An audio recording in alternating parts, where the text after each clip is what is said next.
ስንመለስ መነሻችን ምን ነበር ያልኳችሁ? ምን የለኝም፣ ሰው የለኝም።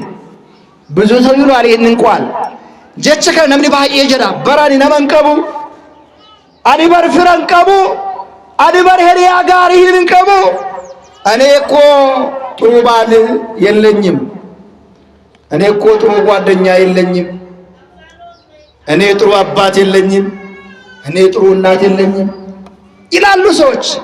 ለምን? ችግሩ ብዙ ስለሆነ በኋላ እንመጣበታለን። የሚገርማችሁ ግን በዕብራይስጥ ቋንቋ ቤተሳይዳ የምትባል አንድ መጠበቂያ ነበረች። 5 መመላለሻዎቹም ነበሩባት። ቆቃ ዕብራይስጥን ቤተሳይዳ እዶ ጀደምቱ ለፈጮጳ በልበላ ከረሆሎንቲን በአንጭራ ከንጅርቱ በልበሎተ ሸን ከንቀብዱ ነሞኒ ከድቲን ደደቢያን 5 መመላለሻዎች ነበሩባት። ዛሬ ጸበል አለን የለንም? እስቲ አለን የምትሉ በእጅ ጸበል አለን? እሺ መልሱ። ተሳሳታችሁ ወይስ ትክክል ነው ወደ ጸበል መሄድ? እስቲ ትክክል ነው የምትሉት? እሺ መልሱ። እንግዲህ አንዳንድ ሰዎች ያላወቁ ጸበልን ውሃ ሲሉ ሰምተናቸዋል አይደለ? ግልጽ ነው አይደለ? ታዲያ ሃይላንድ ምን ያደርጋል? ሃይላንድ ምንድን ነው? የተጸለየበት ይባላል። በሃይላንድ ይሸጣል አይደለ? ታዲያ እሱ ምንድን ነው?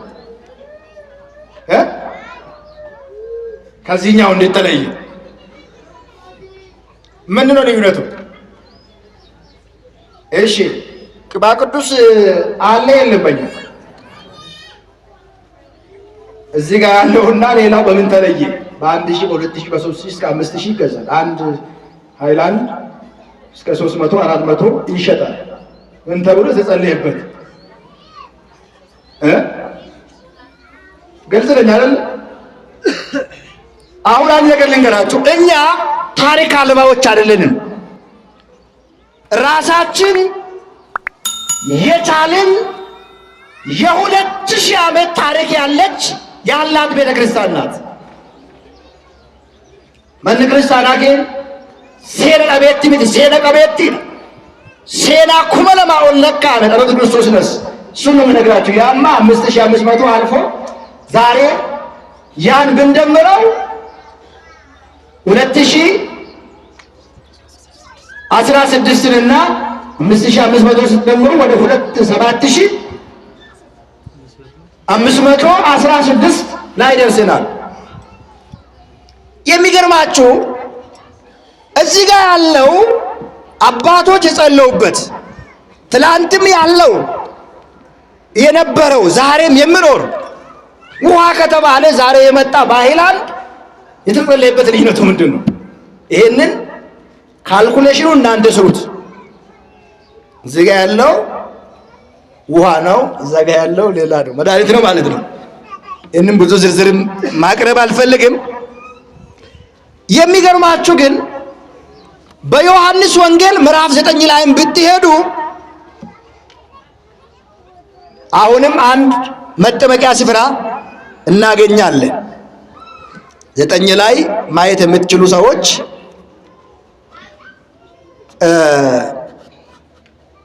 ሳሊሆም የምትባል ደግሞ የመጠመቂያ ስፍራ ነበረች ይላል። እዚህ ጋር ቤተሳይዳ ነው የሚባለው፣ እዛ ጋር ደግሞ ሳሊሆም የሚባል መጠመቂያ ስፍራ ነበር ይላል። የሚገርማችሁ ጌታ ወደዛ ስፍራ ሄደ ተጠመቅ ነው ያለው። ወንጌል ዮሐንስ በቆና ሰገል ረትስ ጋፈ ደምተን በከሳሊዮ እዶ ጩጳ ደሚ ይቀዱ ጀደ ኤሰ ደሚ ይቀዱ ጀደ እዶ ማሊ iddoo cuuphaa sirrii dhaboo sirrii miti ትክክል ነው ትክክል አይደለም በሳሌም ያለው መጠበቂያ በዕብራይስጥ ቤተሳይዳ ያለው መጠበቂያ እዚህ ደግሞ በሳሌም ቀበሌ የሚገኘው እዚህ ጋር መጠበቂያ ስፍራ ትክክል ነው ትክክል አይደለም ይሄንን ካረጋገጣችሁ ክርስቶስ ራሱ ወደ ጸበል ሂዱና ተጠመቁ ይሄ ብቻ አይደለም ክርስቶስ ያዘዛችሁ ወደ ካህን ሂዱ ብሏል አያችሁ ተጠመቁ ብሏል እምነትን መቀባትን ያስተማረው እዛው የዮሐንስ ወንጌል ምዕራፍ 9 ላይ ጭቃን ለውሶ እንትፍ ብሎበት ጭቃ ካደረገ በኋላ አይን ባለለው ቦታ ላይ አስቀመጠ ሄደ ተጠመቅ አለው እምነት መቀባት ማን ያስተማረን ማን ያስተማረን ማን ያረሞ በርቢዮ ፍትድድብ ማን ሆነ ዲበተኩን ማል ዳማ ዲበተ ማላኩም ሀርዳ አገንገለት ይጀ ራሳቸውም ሀያ የሆኑ ሰዎች ስለኛ ደግሞ ያወራል ከዚህ በኋላ የሚገርማችሁ እዚህ ቦታ ላይ በዚህ መጠመቂያ ስፍራ ላይ በሽተኞች በገፍ ገብቷል ብዙ ናቸው እውራን አሉ አንካሶች አሉ ጎባጦች አሉ ማንሶች አሉ መቼም ጤነኛ ወደ ጸበል አይመጣም ጤነኛውም ደግሞ ቢጠመቅ ረፍትን ያገኛል ዛሬ ስንቶቻችሁ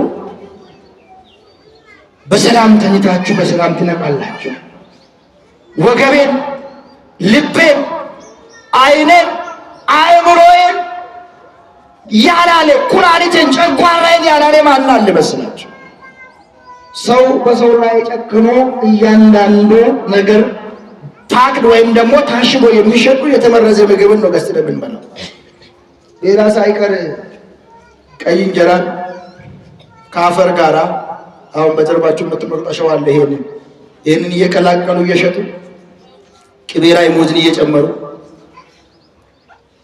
ወተት ላይ ጅንሶ ሁሉ ሳይቀር እየበጠበጡ እየጨመሩ እንዴት ነው ፈጣሪ ሊታረቅ የሚችለው እንዴት ነው እቺ ሀገር ሰላም መሆን የምትችለው ማን ነው ስለ ሰላም የሚጨነቀው ዋይ ነጋ ዋይ ቻለና ከንፈቱ ኤኙና namni bar biyyo min alitti makida kisina malata biyyo diba barbare godhe hojjete lamanata wanti biyya kana keetti raawwatamu arjummaadhu በክርስቶስ መለ በዚህች ሀገር ውስጥ የሚሰራው ስራ በክርስቶስ ቸርነት እንጂ ማን መልካም አለ መሰላችሁ ማን ነው መልካም የሚሰራው ከኛ ጀምሮ ከውስጡ ጀምሮ ከውጭም ካለው አገልጋዩ አማኙ እኮ ከፋ ክፋታችን እኮ በጣም የከፋ የከረፋ ነው ስለዚህ እዚህ አካባቢ ሰዎች ይመጣሉ እንዲሁ እናንተ እንደተቀመጣችሁ ይቀመጣሉ ግን ተራ ይይዛሉ ሰዎች አሉ ግን አንድ ነገር አለ እግዚአብሔር መልአክ እየመጣ ውሃውን ሲያናውጸው ቀርሞ በሽታም ከበሽታ ይለያያል አያችሁ ኢቤንለ ዲበጫል ትላላ በሽታ ከበሽታ ይለያያል ቆሞ የሚሄዳል ቆሞ የማይሄዳል የሰው እርዳታ የሚጠይቃል የሚፈልጋል ራሱን በራሱ ማሰብ ይችላል ራሱን በጭራሽ ደግሞ መንቀሳቀስ የማይችል በአልጋ ተሸክሞ በሰው ጉልበት የሚንቀሳቀስ ደግሞ አለ እዚህ ጋር ጉልበት ያላቸው በዚህ ቀን መንቀሳቀስ የሚችሉ ህመማቸው ትንሽ ሻል ያላቸው ሰዎች ሮጦ ይገቡና እዛ ቦታ ሲጠመቁ ይድናሉ ግን አንድ ሰው 38 ዓመት የሆነው ሰው እናገኛለን መጻጉዕ የሚባል ዛሬ የአብይ ጾም አራተኛ ሳምንት መጻጉዕ ይባላል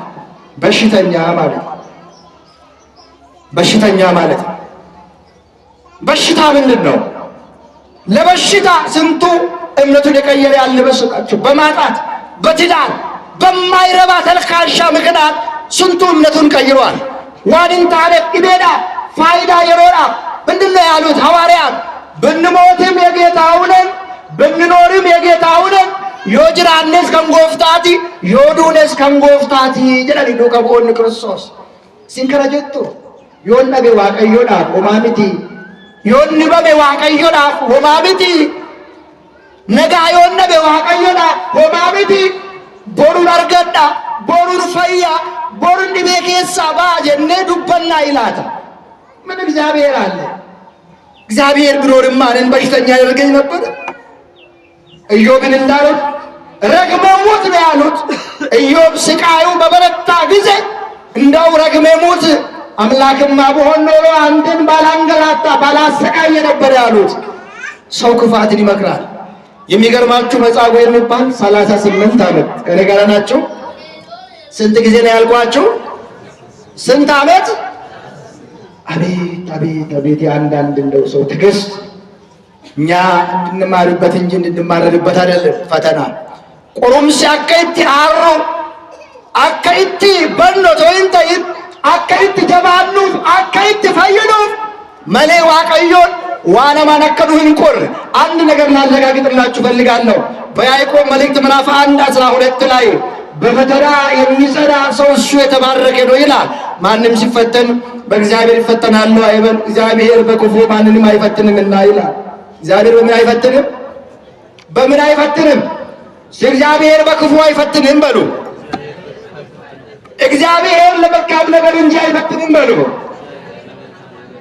ዋቀዮ ዋንጋሪ መሊዋና ማብናማ የሚገርማችሁ እኛ ዛሬ እንወቅሰዋለን። ምን እግዚአብሔር አለ መከራዬን አበዛ መከራዬን አሳጥርልኝ እያልን የምንናገር ብዙ ሰዎች አለ።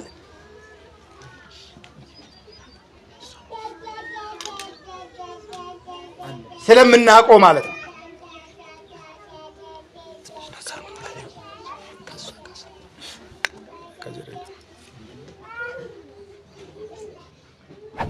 እንግዲህ